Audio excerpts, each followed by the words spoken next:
에리 프롬의 사랑의 기술 세 번째 나눔을 갖도록 하겠습니다. 사랑의 기술.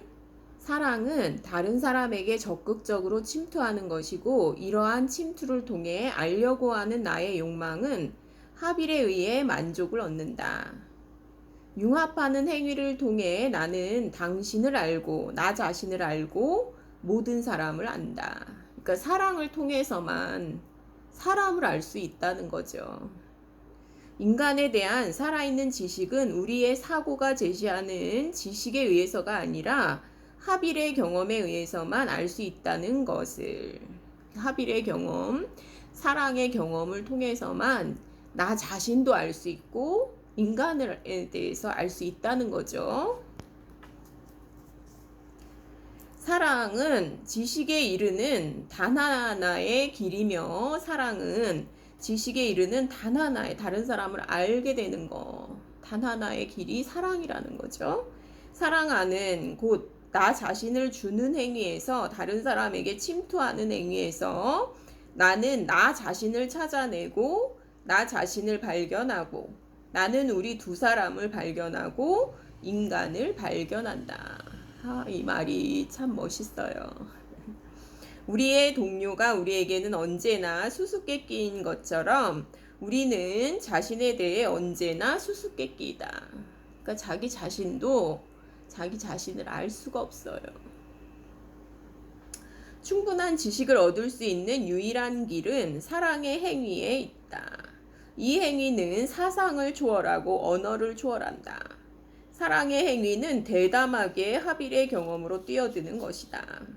인간의 궁극적인 본질을 알 수 있다. 그래야만 인간의 본질, 인간의 궁극적인 본질을 알 수 있다는 거죠. 어린아이의 사랑은 나는 사랑받기 때문에 사랑한다는 원칙에 따르고, 성숙한 사랑은 나는 사랑하기 때문에 사랑받는다는 원칙에 따른다. 사랑하기 때문에 필요하다, 당신이. 성숙하지 못한 사람은 그대가 필요하기 때문에 나는 그대를 사랑한다는 것이지만, 성숙한 사랑은 그대를 사랑하기 때문에 나는 그대가 필요하다는 것이다. 그래서 이제 일반적으로 어머니의 사랑에서 아버지의 사랑으로 발달해야 된다고 말을 해요. 어머니는 삶에 대한 신념을 갖고 지나친 걱정을 해서는 안 되며, 어머니의 걱정이 어린아이에게 전해지게 해서는 안 된다. 아이에게 어머니의 걱정이 전해지게 해서는 안 된다. 어머니는 생의 일부를 어린아이가 독립해서 마침내 그녀에게서 떨어져 나가기를 바라는 소망에 바쳐야 한다. 아버지의 사랑은 원칙과 기대로 인도되어야 한다. 아버지의 사랑은 위협적이고 권위적이기보다는 참을성 있고 관대해야 한다. 아버지의 사랑은 성장하는 어린아이에게 능력에 대해 확신을 증대해야 하고, 마침내 어린아이가 자기 자신을 지배하는 권위를 갖고 아버지의 권위에서 떨어져 나가는 것을 허용해야 한다. 결국 성숙한 사람이 되려면 자신이 자신의 어머니가 되고 아버지가 되는 단계에 도달하지 않으면 안 된다. 성숙한 사람은 외부에 있는 어머니와 아버지의 모습으로부터 해방되어 내면의 그 모습을 간직한 사람이다. 그 다음에 이제 사랑의 대상에 대해서 얘기를 했었잖아요. 근데 이 사랑의 대상이 중요한 게 아니라 능력이 중요하다. 사랑의 능력이 중요하다는 거죠. 본래 사랑은 특정한 사람과의 관계가 아니다. 사랑은 한 사람과 사랑의 한 대상과의 관계가 아니라 세계 전체와의 관계를 결정하는 태도, 곧 성격의 방향이다. 어떤 사람이 다른 한 사람만을 사랑하고 나머지 동포에게는 무관심하다면 그의 사랑은 사랑이 아니라 공서적 애착이거나, 확대된 이기주의다. 그럼에도 대부분의 사람들은 사랑은 능력에 의해서가 아니라 대상에 의해 성립한다고 믿고 있다. 이 부분을 읽으니까 이제 그리스인 조르바가 생각이 나요. 그 이제 자유와 사랑에 대해서 그 얘기하고 있는 거거든요. 그러니까 조르바는 사실은 니체가 얘기하는 초인이죠, 초인. 초월적인 인간인데 그런 부분이 있거든요. 그 이제 자기가 이제 나라를 위해서 그 어떤 이제 전쟁이니까 나라를 위해서 전쟁 중에 이제 어떤 사람을 이제 죽였어요. 근데 그 다음날 먹을 걸 구하러 이렇게 왔는데 먹을 걸 구하러 나왔는데 아이들이 동냥을 하고 있더래요. 조그만 애들이 동냥을 하고 있더래요. 그래서 이제 알고 봤더니 그 자기가 어제 죽였던 그 사람의 아이들이더래요. 그래가지고 막 거기서 돈을 다 주고 그러면서 자기가 이제 다시는 그 나라를 위해서 한다는 것도 의미가 없다는 거를 알게 됐죠. 그러니까 여기서도 이제 그런 걸 얘기하는데 사랑이라는 거는 그 전체 세계 전체와의 관계를 결정하는 태도다. 그러니까 아군이건 적군이건 그러면서 이제 조르바는 뭐라고 얘기를 하냐면요. 조르바는 뭐라고 얘기를 하냐면 이제 뭐라고 얘기를 하냐면 자기는 그래서 이제 나라와 뭐 이런 나이와 이런 거를 초월해서 인간을 그냥 사랑해요. 그러니까 참 그 경지에 이제 경험으로 이르게 되는 얘기를 하거든요. 사랑은 능력에, 그러니까 그럼에도 대부분의 사람들은 사랑은 능력에 의해서가 아니라 대상에 의해 성립한다고 믿고 있다. 이게 잘못된 거죠. 그러니까 사랑은 능력이라는 거죠. 그 다음에 사랑은 활동이며 영혼의 힘임을 알지 못하기 때문이다. 단지 올바른 대상을 찾아가는 것만이 필요하며 그렇게 되면 그 밖의 일은 모두 저절로 다 될 것이라고 믿는다. 만일 내가 참으로 한 사람을 사랑한다면 나는 모든 사람을 사랑하고 세계를 사랑하고 삶을 사랑하게 된다.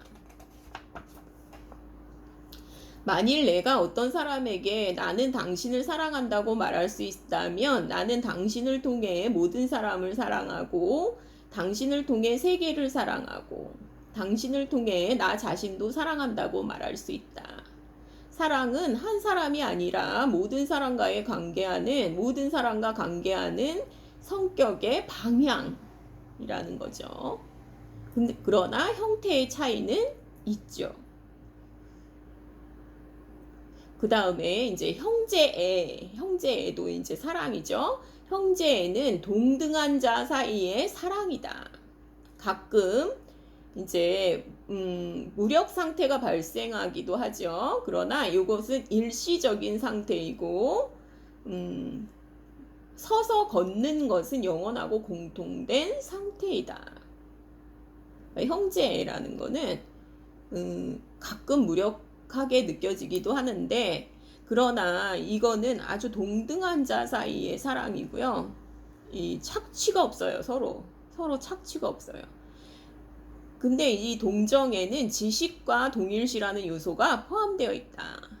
동일시라는 건 뭐냐면은 나도 당신과 똑같은 연약한 사람이다 라는 거죠. 동일시가 포함되어 있다.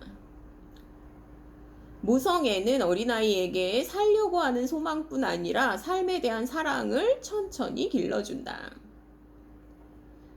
이제 젖과 꿀로 이제 나타나 있잖아요. 가나안이 젖과 꿀로 나타나 있는데 젖은 사람의 첫 번째 그러니까 젖이라는 것은 사랑의 첫 번째 측면, 곧 보호와 긍정적 측면의 상징이고, 꿀은 삶의 달콤함, 즉 삶에 대한 사랑, 살아있다는 행복감을 상징한다. 대부분의 어머니가 젖을 줄 수 있으나 꿀까지 줄 수 있는 어머니는 소수에 지나지 않는다. 꿀을 줄 수 있으려면 어머니는 좋은 어머니일 뿐 아니라 행복한 사람이어야 한다. 그런데 이 목표에 도달하는 사람은 많지 않다. 사람들은 육체적으로 서로를 원할 때 서로 사랑하고 있다는 잘못된 결론에 도달하기 쉽다. 사랑은 성적 결합의 소망을 일으킬 수 있다.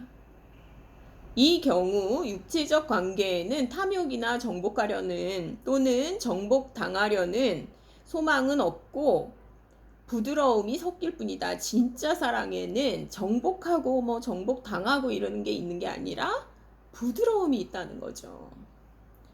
육체적으로 결합하려는 욕망이 사랑에 의해 자극되지 않는다면 성애는 동시에 형제애가 아니라면 이러한 욕망은 도치적이며 일시적인 합일 이외에 합일에는 결코 도달하지 못한다. 참다운 합일에는 결코 도달하지 못한다는 거예요. 이제 이성에 대한 이 사랑은 형제가 동시에 있다는 거예요. 그러니까 첫눈에 반한다거나 잘생겨서 심장이 뛴다거나 이런 거는 사랑과 상관이 없는 거예요. 그러니까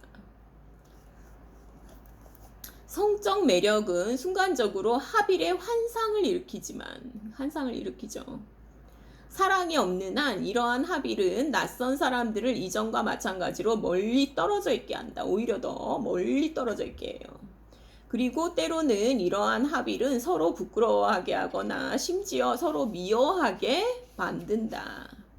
저는 이 부분을 보면 그 성경에 그 암논이라는 다윗의 아들이 이제 생각이 나요. 암논은 어느 날 그 이제 배달은 이제 자매인 다말을 어느 날 엄청 연모를 해요. 그래가지고 너무너무 사랑해요. 그러니까 이제 막 끙끙 앓아요. 상사병에 걸려서 끙끙 앓아요.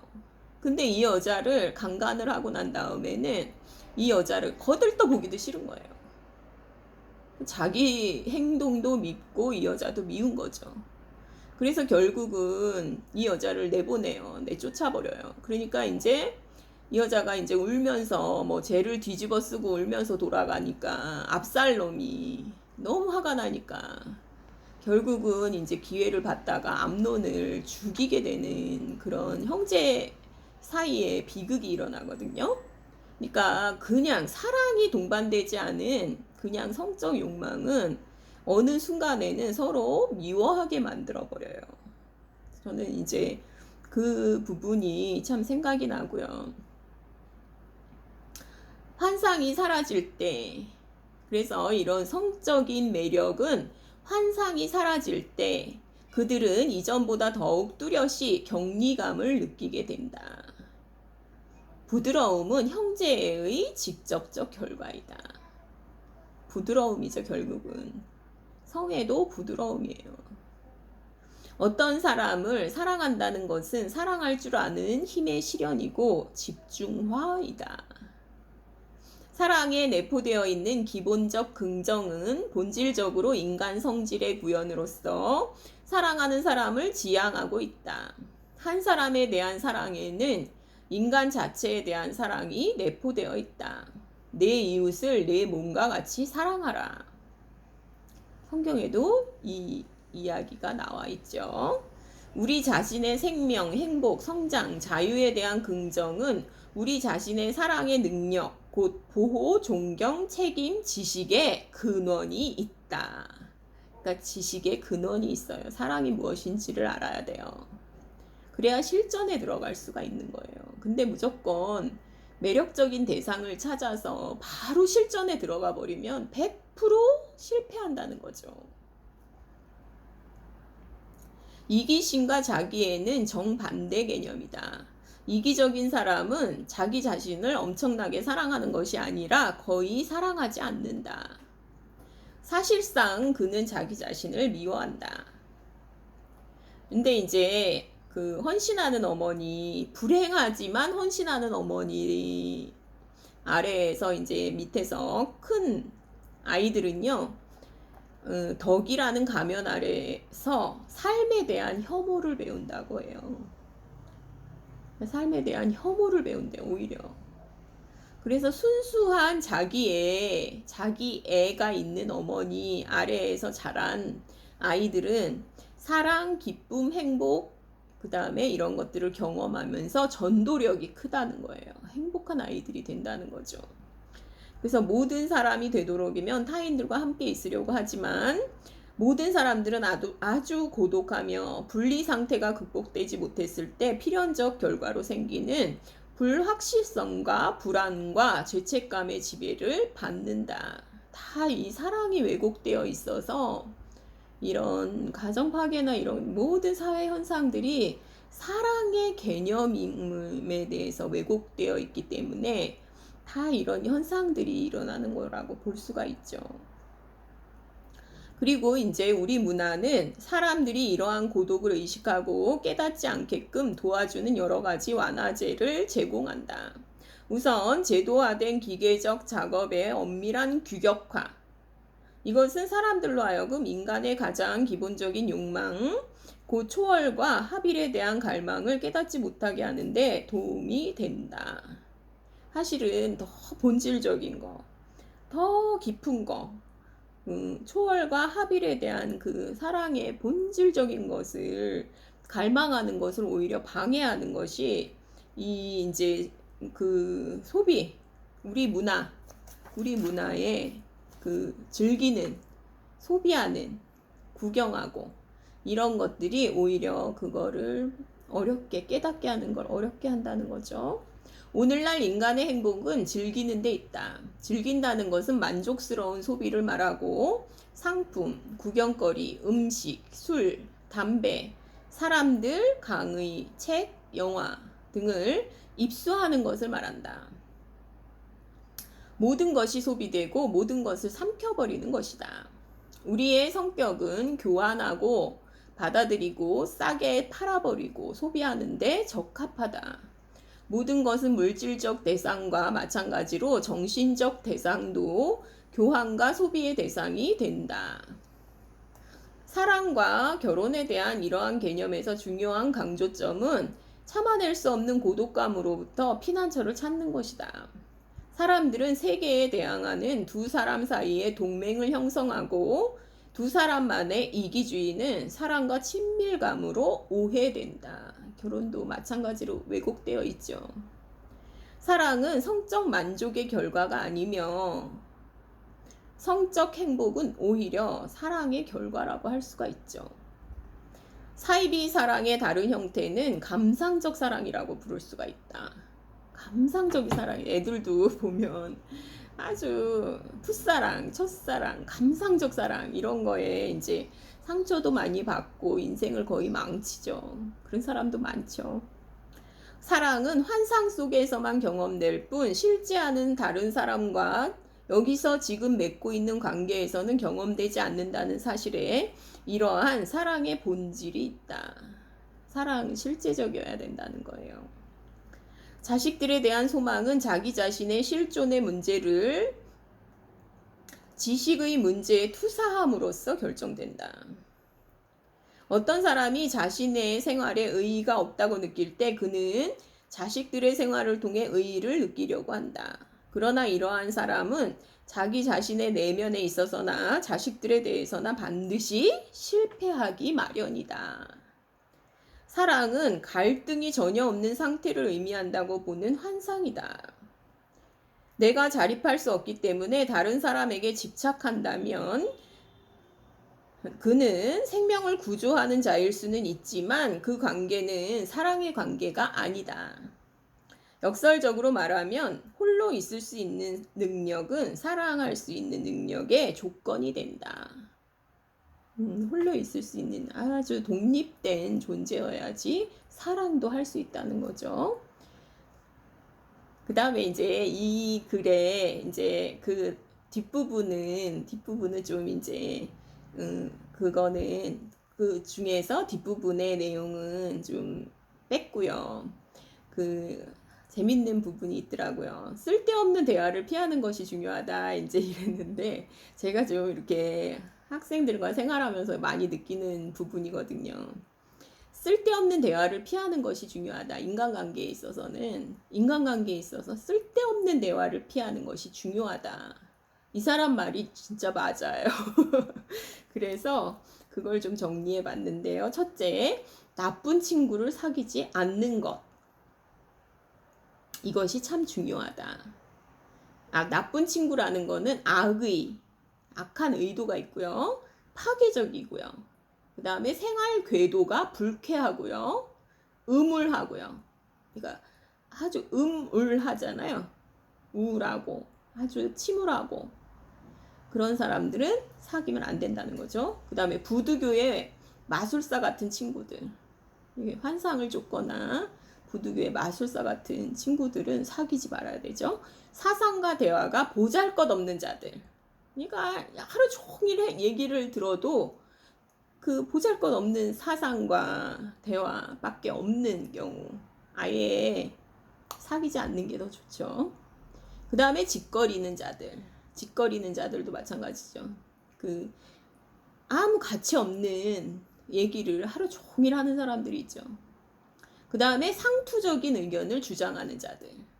상투적인 것밖에 나올 게 없다. 그걸 뭐하러 듣고 있어요. 이 상투적인 세상에서 상투적인 말밖에 들을 게 없다 그러면 쓸데없는 대화를 하게 되는 거죠. 그러니까 저는 이 부분이 좀 좋아서 좀 정리를 해봤고, 그 다음에 사랑의 능력 중에서 특히 중요한 성질은 뭐냐면은 자아도취를 극복하는 것. 그러니까 사랑을 통해서만 인간은 자기 자신을 알 수 있다는 것이 이 책에서 참 말해주는 거였어요. 그러니까 그 부분이 참 좋았고, 그 다음에 자아도취의 반대극은 객관성이다.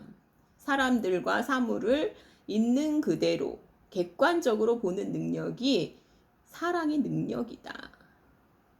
이러한 객관적 대상을 자신의 욕망과 공포에 의해 형성된 상으로부터 분리할 수 있는 능력이 사랑의 능력이다. 온갖 형태의 정신병은 객관적일 수 없다는 점에서 극단적인 무능을 보여준다. 이런 내용에 이제 이런 내용이 있었는데요. 역시 참 에리 프롬의 사랑의 기술, 그 책이 참 읽을 게 많고 참 정리해 볼 수 있는, 우리가 이제 사랑에 대해서도 마찬가지죠. 여기서 이제 왜 이 제목을 왜 이렇게 붙였냐 하면 사랑의 기술. 이거는 사랑에 대해서 지식을 가지고 있어야 그 다음에 실전에 들어간다는 그런 얘기를 이렇게 하고 있는데 그 부분이 너무 좋았고요. 그래서 나눔을 가졌습니다. 에리 프롬의 사랑의 기술은 이상으로 마치도록 하겠습니다. 감사합니다.